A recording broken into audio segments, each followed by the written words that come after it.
The fifth match day in the 2026 World Cup is officially over, and for some reason, we just saw a bunch of draws today. In today's video, I'm going to be recapping all of the games that we saw on the fifth day of the World Cup. But before we get into that, I need to talk about Asian football. Guys, Asian football is on top. The AFC, the Asian Football Confederation, their team so far in this World Cup have been the best performing teams. No Asian teams have lost a game yet. All the Asian teams that have already played have either gotten wins or draws. We have still not seen a loss from an Asian team. We've seen a loss from a European team, from an African team, South American team. We haven't seen a loss from a North American team, but pretty much only the three host nations have played. So in terms of the amount of games we've seen per confederation, the AFC is performing the best, which is absolutely crazy. We need to respect the AFC more. We saw Japan get a result. We saw South Korea get that win against Czech Republic. Australia got that crazy win against Turkey. We even saw Qatar get a result against Switzerland. Saudi Arabia get a result against Uruguay, and Iran most recently got a result against New Zealand. Guys, I don't know what's going on, but AFC is on top. I'm so excited for the 2027 Asian Cup because I've never really watched or paid attention to the Asian Cup, but this year we're going to be covering it fully, and there's a lot I need to learn. But so far, I'm learning a lot from this World Cup, and that is that these Asian teams, they come into these games as underdogs. We look at Saudi Arabia, we look at Qatar, we look at some of these Asian teams. Australia, they defend for their lives. They park the bus, they play a low block, but on the counter, they will destroy you. But looking at today's games, we had 4 games today. We had Spain get that 0-0 draw against Cape Verde, which was an absolute disgrace. We had Belgium against Egypt. Then we had Saudi Arabia against Uruguay. And finally, what we just got done watching, we had Iran against New Zealand. We're going to start off by talking about the Spain game against Cape Verde, because honestly, this was disgraceful. This was an absolute disgrace. Spain, one of the favorites for the World Cup. A lot of people have them as their favorites. For me, I think they are a top 3 team in the world. I don't think they're first. I think they're second or third. But some of the results they've been getting recently have not been good. They've been suffering. They've been getting draws. And once again, against Cape Verde, I'm pretty sure the second smallest nation in the World Cup, if not the smallest, gets a draw against Spain. And one player I need to mention, it's not Yamal. It's not actually any player from Spain. It is the Cape Verdean goalkeeper, Vozinha. Bro, yesterday we were talking about Beach possibly having one of the best performances for Australia. Vozinha, 7 saves, a 9.0 rating, man of the match. He was absolutely incredible. And the reason why he got the man of the match, because if we look at the stats, Spain had 27 total shots, 7 on target, over 2 expected goals. And they still did not score. Guys, look how close some of these shots are. From Ferran Torres hitting the crossbar, all these shots right around the box. Yes, they did hit the post a couple times, but we saw them, if it wasn't for their poor finishing ability, if the shot was on target, it was not getting past Vozinha. Okay, Vozinha was cracked in this game. Cracked goalkeeper. He was definitely the man of the match. But if we look at this Cape Verde team, I predicted that Spain were going to win this game by a few goals, but I did predict Cape Verde to score because I do think Cape Verde actually have a few decent players, especially in the attack. You know, they have a player like Cabral, who we know he's been playing in Europe for a lot of his career. He's a decent winger. Even Livramento, a decent forward as well. But guys, you look at Spain's team, and I know they didn't start with Yamal. Obviously, he came on in the 81st minute, or 71st minute, sorry. But Oyarzabal, Gavi, Ferran, honestly, the whole front three, shambolic, absolutely shambolic. Whether it was shots that were missing, whether it was shots that Vozinha was saving, or whether it was just not getting into the right positions, it was just such a lack of creativity from the Spain front three. Very indecisive and a lack of creativity. And for a Spain team who I thought would play so well together, we all know that the chemistry between the Spanish team is incredible, and we saw it at the Euros, and that's why they are the European champions. Today, they did not play like European champions, okay? They did not play like European champions at all. If anything, they dropped down 2 or 3 levels, down to Cape Verde's level. And yes, they still dominated. They still had 74 possession in both halves. It wasn't one half, it was both halves. Even in the second half, they were even better. But the fact that they still didn't score is disgraceful. Moving on to the next match, we had Belgium against Egypt. Now, me personally, I predicted Belgium to win this game. I thought Belgium coming into this World Cup, they were one of the most informed teams in the world, guys. If we look at their form coming into this game, they beat Tunisia 5-0. They beat Croatia 2-0. They beat USA 5-2. Back a little while ago, they smoked Liechtenstein, but that's kind of irrelevant. But all these 4 games, minus the game against Mexico, they were very, very informed. Incredible. Goal scoring, fantastic. Whether it was Doku, whether it's Trossard, whether it's Luca Bacchio, whether it's De Ketelaere, everyone's scoring goals for Belgium recently. So coming into this game, I expected them to get the win. I thought they would get it done. And if you look at the momentum, yes, they were the better team. They had more possession, they had more shots, and they played pretty good in this game, but I have to give credit to Egypt. First of all, I want to give credit to Hossam Hassan. Obviously, he is Egypt's best player in history. And as a manager, you know, he's up there. He's up there, okay? And he could take this team much further than some people expect. Now, if you look at Egypt's team, a lot of people look at Mahmoud and Salah, mainly Salah, right? But you also have to look at some of the other attackers. You have to look at Zico. But in this game, Ashour's goal was absolutely incredible. It came in the 19th minute. Salah, he had the ball on the right. He passed it in the middle, just outside the box to Ashour, took one touch and blasted it to the bottom corner.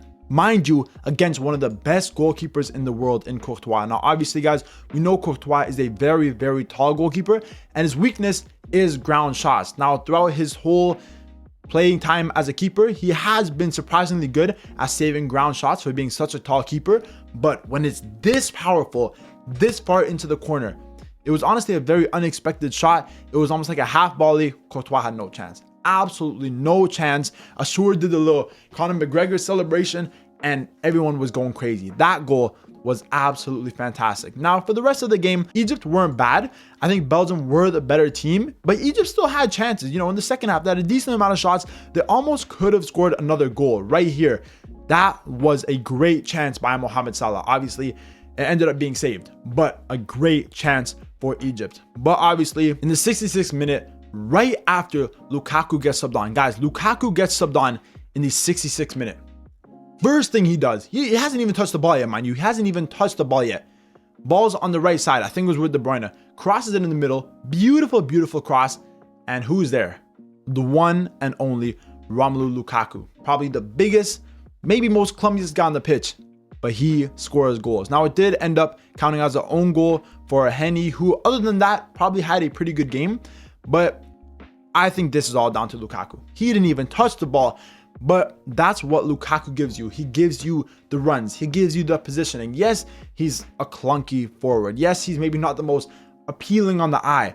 But the way he uses his body, he uses his physicality, the runs that he makes, and his eye for a goal is absolutely fantastic. And that's why Lukaku, even at this age, even when he's not maybe at his best, he still continues to perform in every competition he plays in. So that goal, pretty much Lukaku's goal, makes it 1-1 for the second draw of the day. And once again, if we look at the table, it's another completely open group. Moving on to the third game and another draw. 3 draws in a row.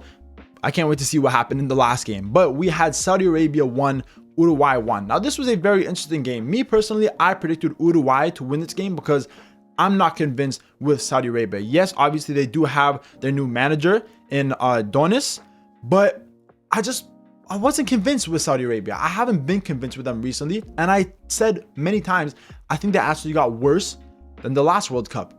But maybe they're going to prove me wrong. Maybe they're going to pull off another miracle. Maybe they're going to get a crazy win in the next game against Spain like they did in the last World Cup against Argentina. We're going to have to wait and see. But Saudi Arabia in this game, they opened the scoreline. Obviously, it was by Al Amiri. It was bouncing in the box. Obviously, it falls to him and he scores on Muslera. Now, Muslera, I think he's a decent keeper, but I don't think this was his best game. I do feel like, you know, that goal was kind of his fault. I'm not fully putting the blame on him, but I do think he probably could have done better. But Saudi Arabia get the goal. But other than that, they didn't really do much. They did not really do much. If you look at both the first half, but especially the second half, they had none of the ball. Absolutely none. It was pretty much like after that goal, they just completely sat back. They tried to absorb all the pressure. Yes, here and there, they were still trying to counter against Uruguay. never really worked out. Uruguay had loads and loads of the ball. They had loads of possession. They were passing the ball. The amount of touches that Uruguay got in the opponent's box, in Saudi Arabian's box, as you can see, 30 touches in their box compared to 4 for the second half. Uruguay were completely dominant. And in watching that game, it was only inevitable that Uruguay were going to score. If you look at the momentum in that second half, it was all Uruguay. All Uruguay. If this game ended in a 1-0 win to Saudi Arabia, that probably would have been the biggest smash and grab I've ever seen in my life. But obviously, Maxi Araujo scores that very late goal. It's a shot, it's a deflection, falls to him, and he does put it past the Saudi Arabian keeper in Alaouez, who was making a lot of good saves in this game. Once again, another good keeper, made a lot of saves, but once again, couldn't keep it out at the end.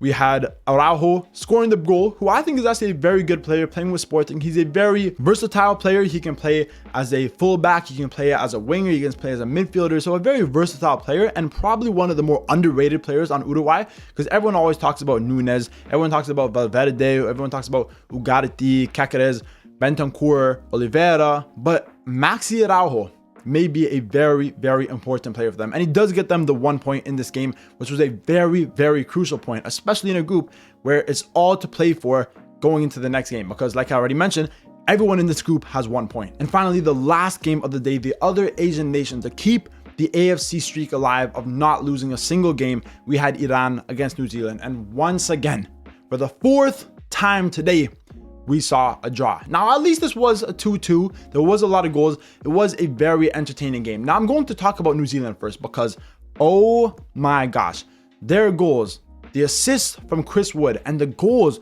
from Just, I don't even know what this, I don't even know him. Now, to be fair, I actually do know him. I lied. He had a pretty good season with Motherwell in the Scottish division. He was pretty good. He had a very good season. And the goals in this game, especially that second goal, oh my gosh, absolutely incredible. But we're going to start off by talking about that first goal, which was obviously from Just and an assist from Chris Wood. Now, in my opinion, that defending from Iran was absolutely horrible. Absolutely horrible. It was kind of like a 1-2 situation with Chris Wood. But first, before that happened, Chris Wood got the ball right around here, kind of around the final third, and he had about 10 seconds on the ball to bring it down with his chest, to bring it down with his knee, to do a few touches, pass to Zeus, pass back, boom, boom, boom, and a goal. How is he allowed that much time to all the Iranian defenders, whoever it is, whether it's Namati, whether it's Kalazadeh, whether I'm struggling to pronounce their names, but these 4 players that were surrounding him, how do you allow him 10 seconds, almost standing with the ball, basically do a couple juggles, and then pass it off, and then they score? You have to get the ball. You have to put in a tackle. You cannot allow a player like Chris Wood, who we know has the shooting, has the passing, to have that much time on the ball, because he will punish you. And he did punish them with a killer pass to Zeus and a very good finish in the 7th minute to open the scoring. But then not too long after, we saw a great goal by Rezayan, a very, very good goal. It was a little bit of a strange goal. The ball was kind of bouncing around. Obviously, we saw the New Zealand defender put in a tackle. The ball bounced around. It fell to Rezayan, and he does have a very good finish. Obviously, the fullback ran all the way up, and he does finish the ball to make it 1-1. Now, going into the second half, I thought it was pretty 50-50. Honestly, I thought the first half was pretty even. I thought both teams had a decent amount of chances, and I thought 1-1 was a very fair scoreline. So I thought going to that second half, whoever scores first would most likely get to the win. And once again, Chris Wood and Just, bro, these two as a link up, bro, what they were doing in this game, the 1-2s that they were playing, it might be the best link up that I've seen so far in this World Cup. And that second goal was even better than the first. So simple, just dribbling with the ball. There's a simple 1-2 with Chris Wood. Chris Wood, amazing pass to find him in the space, and an amazing finish past the goalkeeper.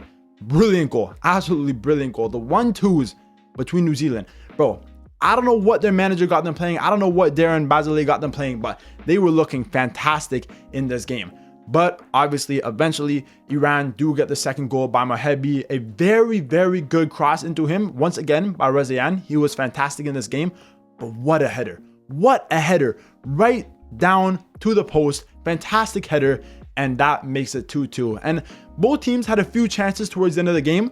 But at the end of the day, it ends 2-2. And I do think that is the fair result. It's kind of annoying that we saw 4 draws today, but I do think 2-2 was the fair result. And once again, if we look at the table, every team has to play at their best in the next game because it's completely level after the first match day. But guys, that is the end of the video. That is the end of the match day. But that is the end of the day 5 recap. Like I said at the start of the video, AFC teams are on top. We still have not seen a loss from the Asian teams, and pretty much all the other confederations we've seen losses from. So it's very surprising. We'll have to see if Iraq, Jordan, and Uzbekistan can keep up the streak. It'll be very, very tough because Iraq is playing Norway. Obviously, Jordan is playing Austria, and Uzbekistan is playing Colombia. So if AFC can go the whole first match day without getting a single loss, hey bro, I might need to start supporting the AFC. I might need to buy some jerseys. I might need to write AFC right on my forehead because that would be crazy. But at the end of the day, even though we saw 4 draws today, it was a very, very good match day. And guys, stay tuned for my live stream tomorrow. We are going to be live all day tomorrow. We're going to be doing predictions. We're going to be doing watch alongs, and obviously we're going to be doing some crazy forfeits. We're going to be watching the France versus Senegal game, Iraq versus Norway, and obviously at night the Argentina versus Algeria game as well. So stay tuned for that. Obviously, if you guys enjoyed this video, remember to leave a like, comment, subscribe, all that good stuff, and stay tuned for more videos.